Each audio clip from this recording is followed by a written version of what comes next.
Hi, first of all, Merry Christmas. This video will be in regards of the International Criminal Tribunal for former Yugoslavia that has been closing after 24 years from 1993 to 2017. I'm glad that it has closed by sanctioning some of history's biggest atrocities and vicious conflicts. As we know, the Tribunal and the United Nations responded to many victims and families who saw many of their own gone by giving them voice after more than 10,000 trials that had indicted 161 people over almost a quarter of a century.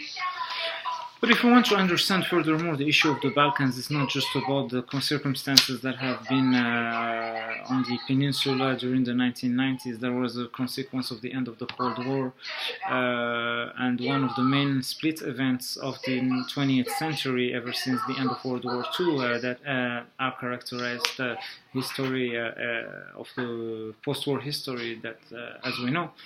It's very important to understand that the issue that is existing in the Balkans is also related to a multi-ethnic challenge that characterizes the historical and geopolitical relations of the countries ever since ancient history. So the first thing I want to do is to give a brief analysis of the ancient history of the countries and regions of the Balkan Peninsula before the 20th century, from the ancient age to the 20th century.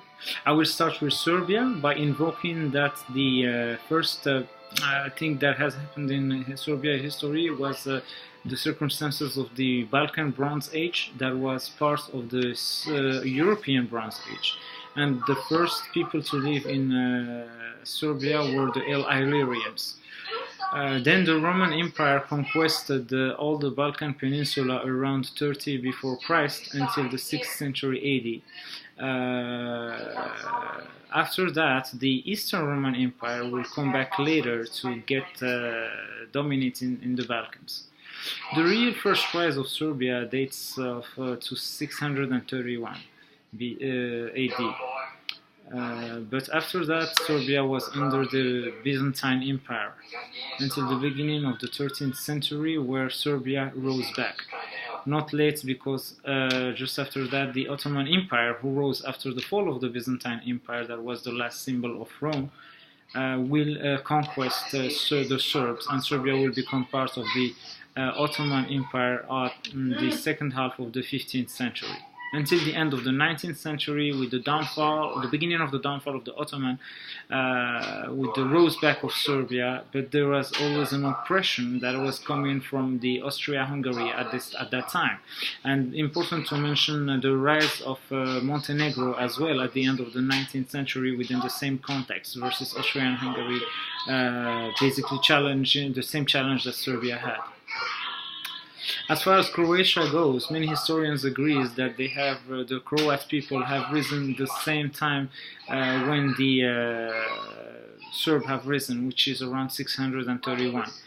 But Croatia was under the Frankish Empire, then under East Francia, before regaining the independence, and after that falling onto the occupation of the Hungarians around the 12th century.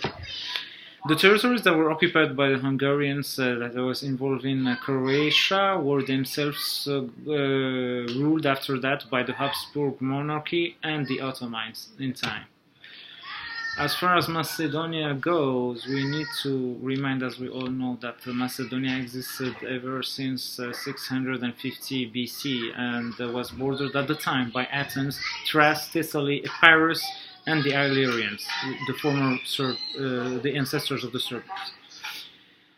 Later, Philip and Alexander will become, as we know, the greatest kings in Macedonian history. As far as Bosnia-Herzegovina goes, Bosnia's first proclamation and appearance was 1041, when Bosnia rose. Nevertheless, they were occupied by the Hungarians after that, and under the Ottomans ever since the second half of the 15th century. Nevertheless, when it comes to Herzegovina, while Serbia and Bosnia became part of the Ottomans in the mid-15th century, Herzegovina existed and was the most resisting entity in the Balkan region ever since. So this gives a snapshot of the ancient history of these countries and regions ever since, like I said, before Christ until the end of the 19th century, which marks the beginning of contemporary history. Very important to understand that there was a concept, an idealist concept of creating Yugoslavia that existed ever since the 17th century and got concretized only, as we know, after the downfall of the Ottoman Empire, who ruled the Balkans for a consequent time. And the end of World War I announced the beginning of that kingdom that will turn, as time goes by, to a socialist republic from 1945 till the early 1990s. So the breakup in the Balkans was a consequent result after the death of Josip Broz Tito, who was the founding father of Yugoslavia, the socialist republic. And basically the fall of socialism a decade later characterized the pressure of the issue of multi-ethnicity rising back from the old centuries. As we know in history, there were so many splits in the 20th century. We all know about the USSR split into the CIS, then to the former SSR being independent, Czechoslovakia turned into the Czech Republic and Slovakia, as well as Germany with the incorporation of the German Democratic Republic with the Federal Republic of Germany after the fall of the Wall of Berlin, and before that the incorporation of the Tsar Protectorate, Saarland, with the FRG in the 1950s after World War II. But the case of the Balkans is the most complicated one, and I'm getting into it because it's so many splits and sub-splits to analyze.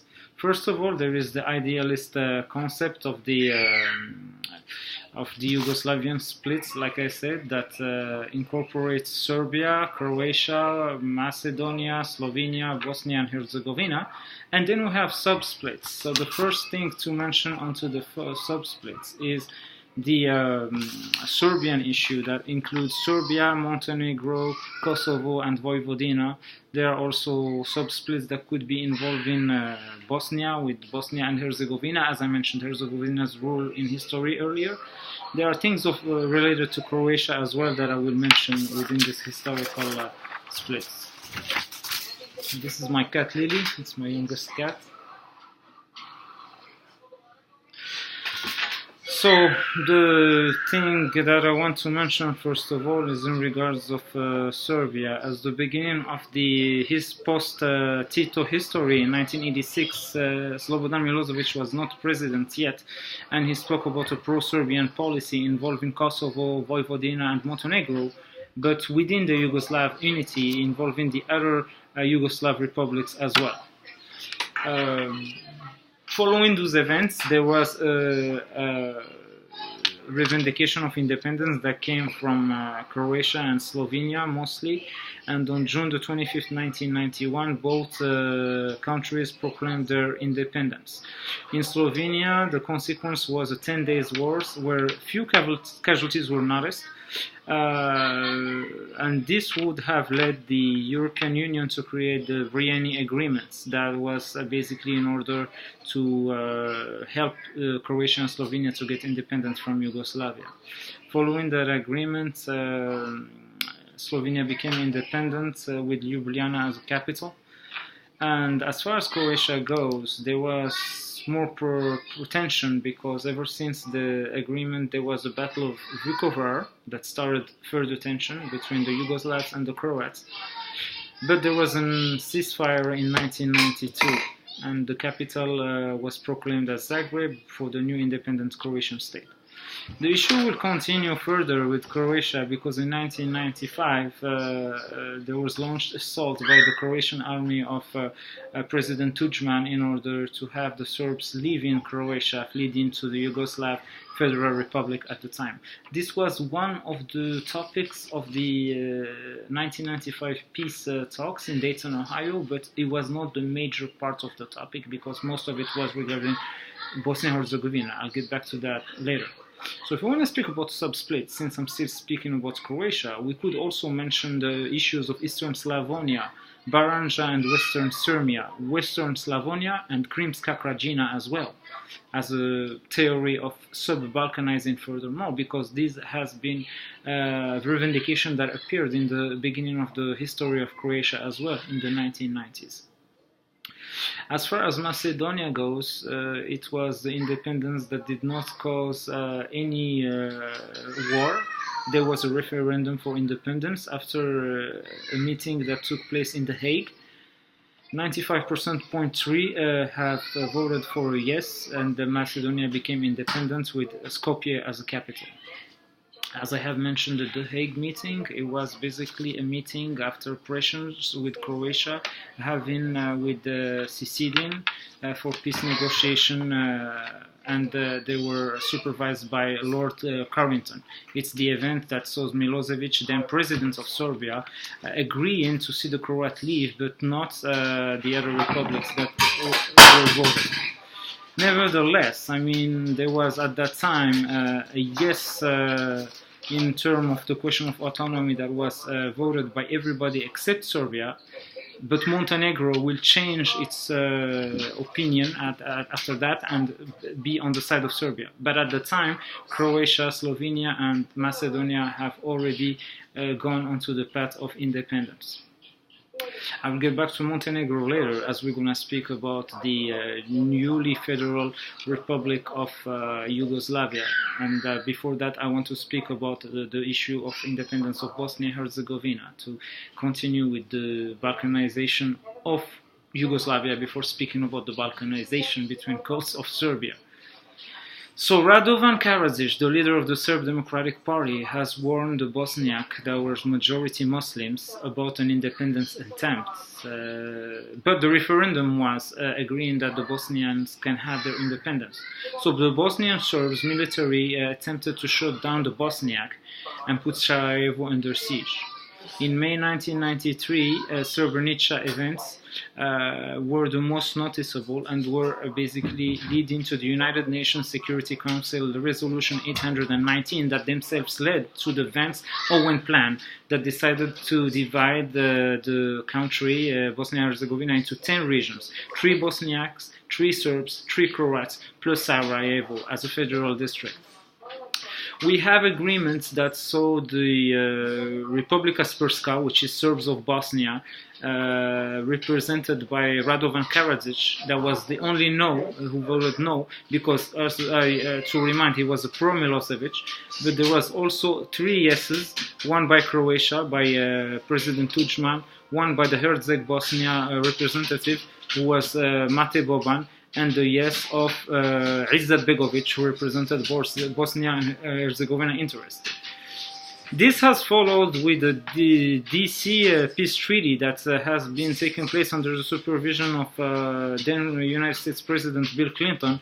That treaty has been involving the Bosniak and the Croats.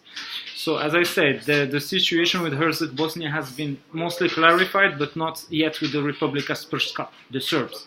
In February 24, the violence in Sarajevo led again the NATO to intervene against Bosnian Serbs. But there was another attack, another offense in Gorađis, the Gorađi attack, mainly on hospitals, that has been followed by the Serbs. This has led to a consequence, which was the NATO's response with a bombing airstrike against the Bosnian Serbs.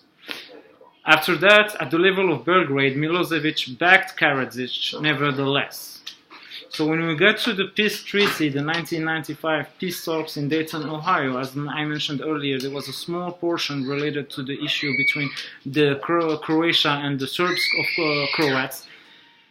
The main part of it was in relation to the situation in Bosnia and Herzegovina, and again it was supervised by the US government and President Clinton, and it took place during 17 days negotiation-wise. The resolution of this event has led to have 3 main parts in Bosnia and Herzegovina: the Republika Srpska, the Federation of Bosnia and Herzegovina, and the Brčko district. So even if we speak about sub-splitting, as I mentioned, the issue of the territories of Croatia earlier that are under Croatian Union today, even in Bosnia-Herzegovina we have this issue of having the Republika Srpska that represents the Serbs of Bosnia, and the Republic of Herzegovina Bosnia that represents the Croats of Bosnia, that were always fighting in order to get split from the original territory of Bosnia-Herzegovina. Then comes this issue of Herzegovina, as I mentioned earlier in the history, the most temerary region versus the Ottoman Empire in the 15th century. Itself is part of the Bosnia and Herzegovina unity. There is always revendication about the Herzeg Republic that is spoken about. But as I said, Croatia and Bosnia are steadily republics with these regions, parts of them, as of today. The most complicated situation is the one of the Balkanization of Serbia. So, as I mentioned earlier, the issues that have been leading to the independence of the other countries have led the Yugoslavia to be renamed first, because it was no longer incorporating all these republics, but only two at the time of the end of the 1990s, which is Serbia and Montenegro, under the name of the Federal Republic of Yugoslavia. So, as we know, there was the United Nations Security Council Resolution 777 that ruled out the possibility of having this Federal Republic as the legal heir of the former Socialist Republic in the United Nations. Historically, in 2003, the name will even change to Serbia-Montenegro, and in 2006, the historical split will happen between Serbia, that will maintain its status as the most direct heir of the former Yugoslavia, and Montenegro, that have initiated the independence process ever since then, 2006, with the capital Podgorica, that was renamed in 1992 after being known as Titograd in the past. Always inside of Serbia, as I have mentioned, there is the issue of the Vojvodina revendication, the region of Vojvodina, and claiming its potential capital to be Novi Sad. So all this is an issue also that happens inside of Serbia. So speaking about Montenegro and Vojvodina, we move now to the Kosovo issue. As we know, in the late 1990s, there was a clash for independence versus Serbia that have ended in 1999. But in 2008, after the independence of Montenegro in 2006, Kosovo claimed its independence as well. And it was recognized by the United States Department of State. There are diplomatic relations between the US and Kosovo. Other member states out of the 193 recognizes Kosovo, but Kosovo is not part of the member states of the United Nations yet. So this gives an important summary, an important snapshot of the Balkanization when it comes to Yugoslavia, when it comes to Serbia, and speaking a little bit about the regional tension in Croatia and Bosnia and Herzegovina as well. We have to remember that it is one of the most complicated issues in history in terms of geopolitics, in terms of diplomatic affairs and diplomatic relations between these countries, and also between them and Europe, the Pan-Europeanism concept, between them and the European Union, between them and NATO, and between them and the United Nations. So it's very glad to follow, very glad to see that justice has been brought to many people at the level of the Tribunal sanctioning former Yugoslavia, and very keen and anxious to follow the whereabouts of the characteristic of geopolitics in the Balkan region within the forthcoming years. Thank you for watching.